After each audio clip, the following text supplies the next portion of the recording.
ഞങ്ങള് ഭയങ്കര കൂട്ടാ. അതെ അതെ, ഞങ്ങൾ നല്ല ക്ലോസപ്പാ. ഇനി ചേച്ചിയുടെ ഒരു ക്ലോസപ്പ്. ചന്ദ്രു, ഞങ്ങളുടെ ഫോട്ടോയും ഒരു ക്ലോസറ്റിൽ എടുത്തോ. യമുനാറാണി സൂചിസൈഡ് ചെയ്യാൻ കാരണം തന്നെ ഇവരാണ് സാർ. ശരിയാ, എന്നെ എന്തെങ്കിലും ഒരു കുളുസ് കിട്ടും. ഇപ്പോഴും ഐസ് പ്ലാന്റിൽ തന്നെയാണോ?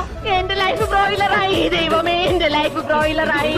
എന്റെ പൊന്നു ചേട്ടനെ പോലീസുകാർ ഒരുപാട് അറ്റാച്ച് ചെയ്തോ. വരും, സ്കൂൾ ഡ്രിങ്ക്സ് കുടിക്കാം. ഇൻവെസ്റ്റ്മെന്റ് വാങ്ങണം.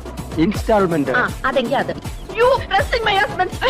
ഒരു റെപ്രസെന്റേറ്റീവ്. ചേട്ടാ സത്യം പറ, എന്നെ ഇപ്പൊ കണ്ട ഒരു പ്രോസ്റ്റിറ്റ്യൂട്ടീവ് ലുക്കില്ലേ? നിന്റെ കവളെന്താ ചുവന്ന് കിടക്കുന്നത്? വല്ലതും തേച്ചോ? ഏയ്, ഞാനൊന്നും തേച്ചില്ല. ജന്മനാ എന്റെ മുഖം അങ്ങനെയാ. അസൂയ. 3 പേരും എലിഫന്റ് ദിവസം. മനസ്സിലായില്ലേ? ആനക്കള്ളന്മാരാ. അയ്യോ സിസ്റ്റേഴ്സ്, മനസ്സിലായില്ലേ? നമ്മള് സിസ്റ്റേഴ്സ് നേഴ്സുമാരാണെന്ന് ചോദിച്ചത്. സീലിംഗ് ബ്യൂട്ടി എന്നാ അന്ന് തന്നെ എല്ലാരും വിളിച്ചിരുന്നത്. സ്ലിം ബ്യൂട്ടി എന്നാ ഉദ്ദേശിച്ചത്. നോക്ക്, നിസ്സാരമായിട്ട് തള്ളരുത്. ഇത് നമ്മുടെ പ്രസ്റ്റീജ് ഷൂസാ. പാവം, இந்த 3 പേരും ഓർഫൻസാ? അതെ, അത് 5 ചേച്ചിയുടെ ഓർഫൻസാ. ഈ 2 പേരുമാ ഞങ്ങളുടെ ഓർഫൻസ്.